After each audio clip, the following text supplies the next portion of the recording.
Are you a tortoise or a hare? Do you know the story? Yes, I know the story. Please tell me you know the story. Both. Like, I like to start really fast and then I get really, really, really slow. So, but then I like to take, maybe I'm the hare. Because maybe I'll yeah, start 'cause you fast go and then I'll take a nap. break. Yeah. I'm a hare. You're a hare. I'm a hare. All right. I don't know. I think I'm a hare too, because I get super excited. Yeah. I want to do everything right now. But then I get frustrated and I'm like, And then you go, bah! And you walk away. I don't want to do it. So the reason I ask is because a lot of times people have this myth about exercise that it has to be, it's got to be super intense, and you got to kill yourself. See your veins in your neck. You got to almost puke, and blah, and it's just not true. It's just not true. You've got to do it slow and steady and consistently. Really, the tortoise wins every time on that one. Okay. But it's true. It really is. If we try to do it super intense and either do it all at once or in spurts inconsistently, we know that we're setting ourselves up for failure. Somewhere in the back of our mind, we know this and we understand this. And yet maybe we haven't really put it into practice when it comes to our home and our health. And so it's one of those that there's a very popular technique right now, book and Netflix show, that encourages you to declutter your house in one fell swoop. Get in and get it all done. That sounds now overwhelming. Just thinking about, and I'm a very organized person. Me too. As you might assume. That makes me just want. It makes me cringe. Ugh. I cannot. It is so overwhelming to even think of going through my entire house in 1 week. I can't even imagine doing more than one room in a week, especially if I started like with my storage room. Oh, that's just it. Oh, that's a week by itself. Yeah, exactly. So I will be the first to say that I don't think for the American culture that getting in and attacking your house all at the same time, all on your own, I don't think it's smart. I don't think it's healthy, and I don't think it's realistic. Now, if you hire somebody out who doesn't have to be involved in your life, where you can keep going with your life, you don't have the emotional involvement, you don't have the stress and the strain and the interruption. If you want to hire me to come into your house and do it all for you, great. Then get it done. Yeah, then you could do it in a week. But if you're going to tackle it on your own, I really don't think that you're going to get to where you want to be without complete overwhelm and meltdown, which means you're going to shut down, you're going to lay down and take a nap, and you're not going to win the race. I can't even fathom. I think even if I had a small house, that would be overwhelming. Like, I'm thinking of my childhood house, and it was only 1,200 square feet. And I remember moving out of it. I was only like 11. And it took us forever. There was so much stuff in that little tiny house. And I just can't even, and they probably, I think they lived there like 20 years. So, and my parents get rid of nothing. Absolutely nothing. Oh, well, yeah. So there's that. But what if you told them, hey, here's the way that you're going to be successful at organizing and decluttering and make you happy in your home is you're going to spend all week going through a room by room by room, and you're going to get it all done. They would never. That's not going to make me happy. That would make me tired and angry. Well, and overwhelmed and overdrawn. And all of a sudden, not only you're not going to be successful in decluttering, you're not going to want to even approach the subject. Yeah, because it just feels forever. Like, but then you're going to get so bogged down with that. Nothing is going to be successful that week. So honestly, the key with getting organized is slow but consistent efforts. Slow and steady wins the race. So even if it's one drawer at a time, you don't even have to take it one closet at a time, one drawer at a time, one area at a time, one corner at a time.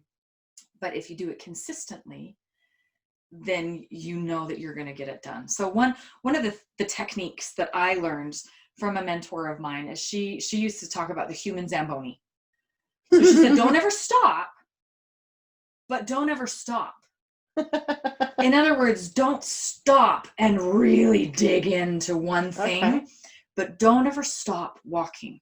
So, you know, the Zamboni that they go out on the Yeah. ice sheet and they just go, they drive around, and if there's still a place in the ice that has really big gouges in it, they don't stop and back up and go over Or it just again. keep going They over just it. keep going. Yeah. They just keep going. That's a great So analogy. don't stop and don't stop.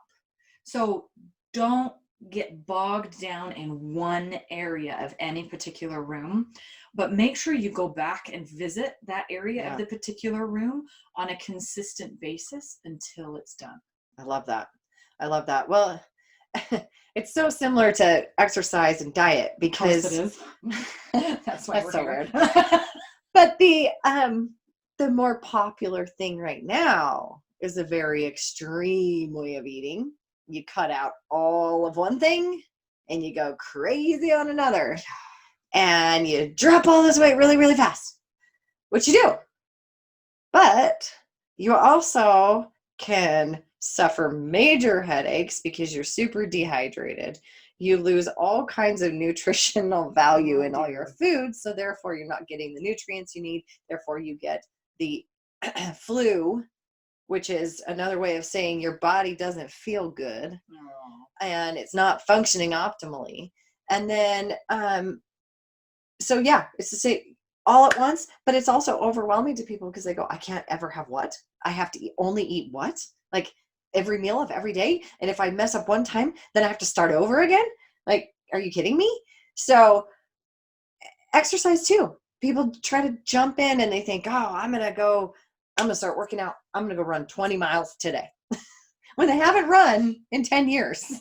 So there are some gyms that opened up, right? Uh-huh. And guaranteed the next day, yeah, 20 people in my Facebook feed. Really? I am so sore. Yep, that's because you wanted to pick up right where, like, you wanted to be an Olympic weightlifter. Yep, you can't do it all at once. You can't sprint and then stop.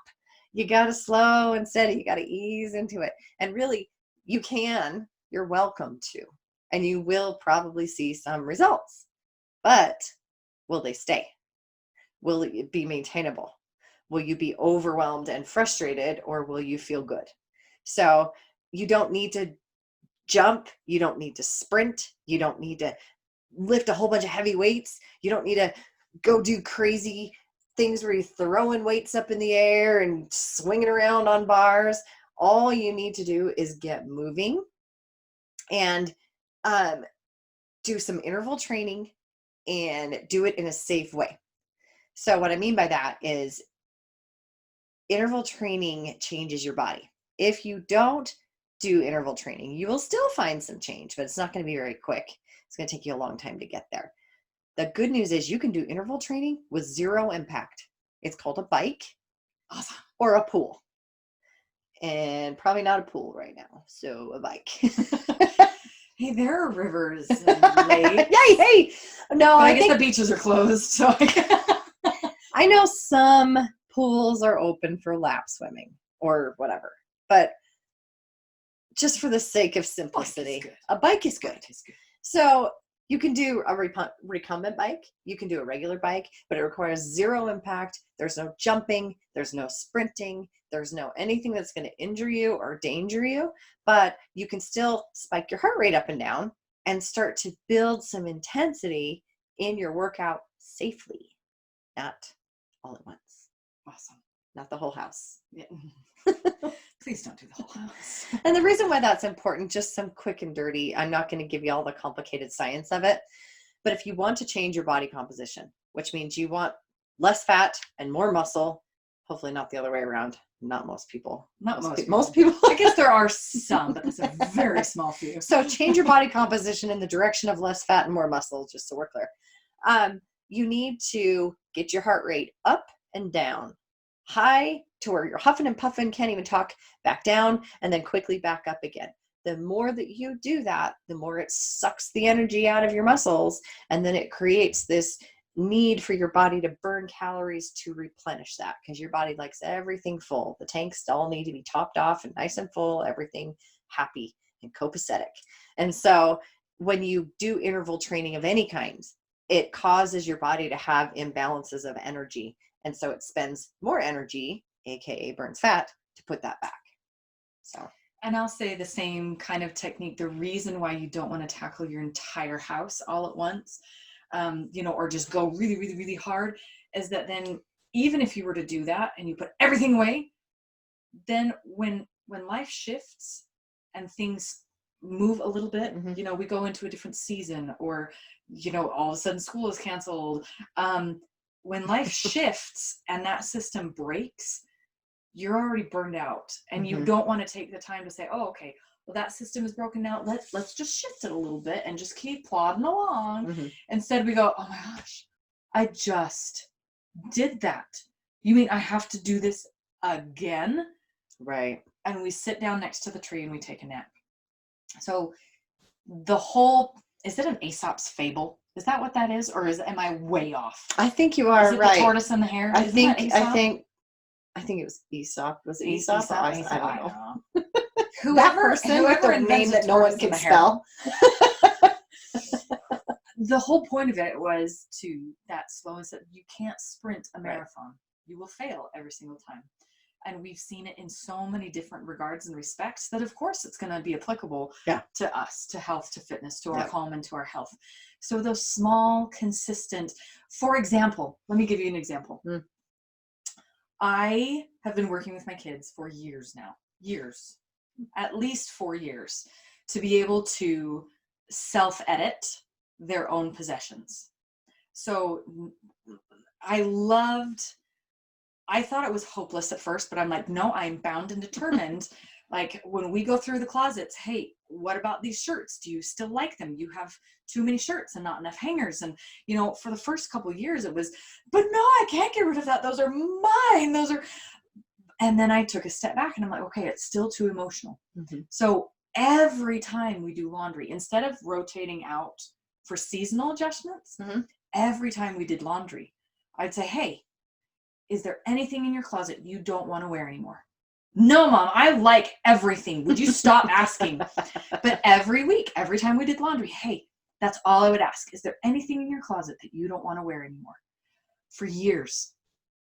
And sometimes, we would have to forcibly, go through the seasonal changes and things. And this doesn't fit you anymore. That you're going to have to get rid of it. It's so stained. It's obnoxious.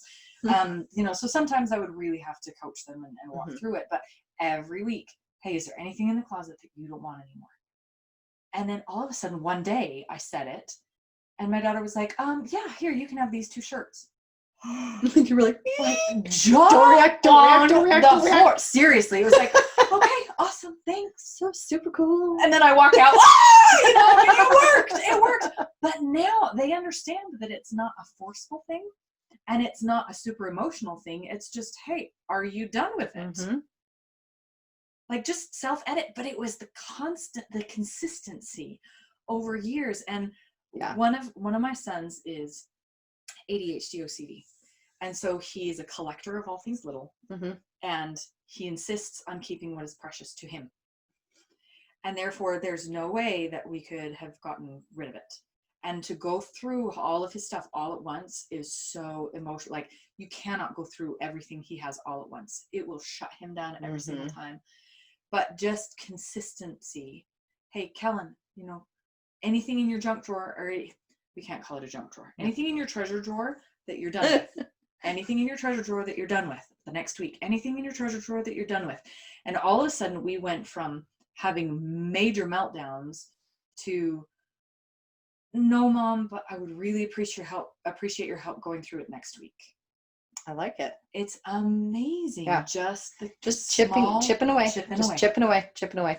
So you don't have to do it all at once. And in fact, it will backfire if you try to tackle it all at once. It's overwhelming too. I mean, every spring in between my winter crazy busy season and my summer crazy busy season, April is kind of a down month for me. So that's when I do all my projects. And it worked out really well this year. Had extra downtime. So, that's when I repaint things and whatever. And so I started making this list. And this was before all of the world stopped spinning. And I was like, there's no way I am going to get all this done. Holy cow. I was like, oh, I have so much to do.